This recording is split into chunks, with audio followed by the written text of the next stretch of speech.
Chrysanthemums is a short story written by John Steinbeck that was first published in 1937 and 1 year later included in his short story collection, The Long Valley.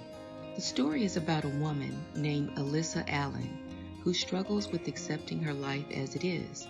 She wants more out of life than what her current situation allows. She wants to be valued. The story takes place in the California foothills of the Salinas Valley. It's the beginning of winter, and a dense fog encapsulates the valley. The farmers are anticipating a good rain is on the horizon, and they begin to plan accordingly. Alyssa works in her garden, dressed in a heavy apron, boots, and a hat. As she prunes her chrysanthemums, she occasionally glances at her husband Henry across the long yard as he speaks to two businessmen. After completing his conversation, he makes his way over to the fence and stands on the outside to watch Alyssa hovering over her precious flowers, like the fog above them. He comments that she has a knack for growing her cherished chrysanthemums and jokingly wishes she could transfer her skill of growing flowers to their apple orchard. She believes that she can do it because she inherited her skill from her mother, so she's a natural. She learns that Henry just negotiated selling 30 heads of cattle to those men he was talking to. She congratulates him, and he suggests they celebrate his sale by going into town for dinner and a movie. He jokingly says that they can go to a boxing match instead, to which Alyssa instantly declines. This is the second joke Henry makes that creates subtle barriers for Alyssa. They ultimately make plans for the evening, his suggestions of course, and go their separate ways. He heads out with the ranch hand to gather the cattle, and she finishes potting her prized chrysanthemums. As she methodically plants new buds, an old man in an old wagon, pulled by an old horse, slowly squeaks down the main road and surprises Alyssa when he turns onto the road that leads to her home. On the side of the wagon is written, "Pots, pans, knives, scissors, lawnmowers, fixed," in black dripping paint. The man stops in front of her fence and asks for directions. She suggests that he turn around and continue down the main highway that he just turned off of. Although the road that passes in front of her home is technically a shortcut to his next destination, it might take longer because some parts are rather rugged to travel through. He assures her that he is not in a hurry. He travels from Seattle to San Diego and back every year, and it takes 6 months each way. And he adds, he likes to follow the nice weather. Alyssa is intrigued. It certainly sounds adventurous, discovering new places, new people, new things. The old man, like her husband, is able to venture beyond the fence and go where he wants to, when he wants to. The old man leans in the fence, searching for a sale. He points to his handmade sign on his wagon and offers his services. Apparently, he's great at fixing things. Alyssa insists she has nothing for him to fix. He tries a different strategy and plays the sympathy card. He tells her that if he were on his normal route, his regular customers would have plenty for him to do. But he's not on his normal route and hasn't found a thing to fix. He might not even be able to eat. Alyssa becomes a bit irritated. He's not listening to her. She doesn't have anything for him to fix. He watches her and switches strategies again. This time, he focuses on something that does interest her, her chrysanthemums. Oh, and does she talk about her chrysanthemums? Now he knows she loves these flowers, so he leans in for the kill. He tells her a story about one of his female customers who has a beautiful garden, just like Alyssa does. Only this customer doesn't have any chrysanthemums, and asked him to be on the lookout for some pretty ones and bring her some of their seeds. Well, Alyssa, the chrysanthemum expert, is overjoyed at the prospect of helping his customer and invites the man into her yard, thereby letting him into her heart. She finds a flower pot, plants some of the sprouts in the pot, and gives him specific instructions about getting the sprouts to take root. She tells him he must remember so he can help his customer, Her instructions are intense, and she is eager to relay information that, up until now, only she has found useful. When she gets to the point where she explains the importance of the budding process, she questions how to explain that his customer needs to have planting hands, hands that know instinctively what to do with the flower. Alyssa feels, at these moments, she is one with nature. It's a concept that's tough to explain, but the old man understands. He explains that when he is in his wagon at night, he feels the beauty of nature. Alyssa feels that the two of them have connected, something she has been missing in her life.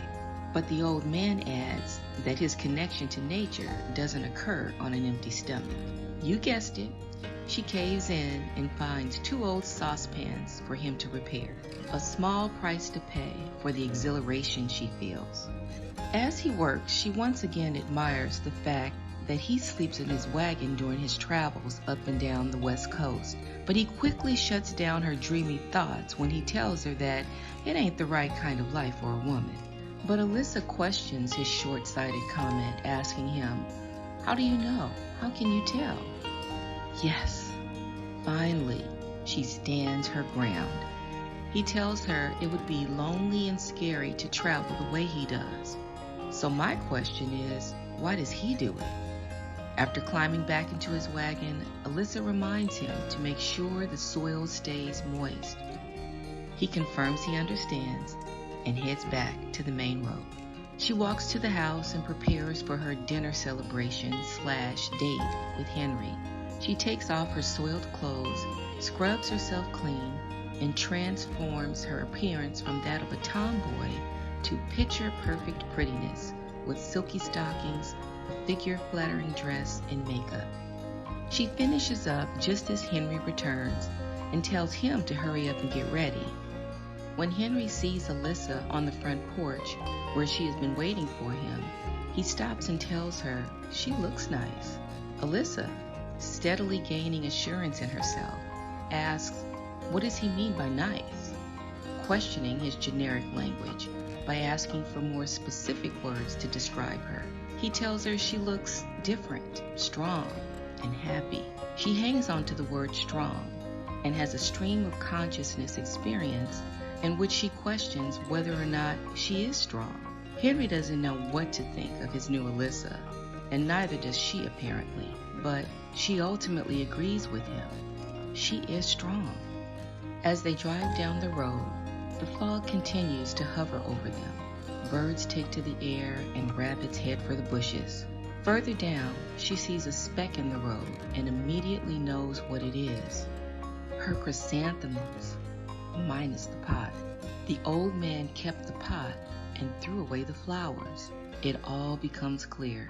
She thought they had a connection. There was none.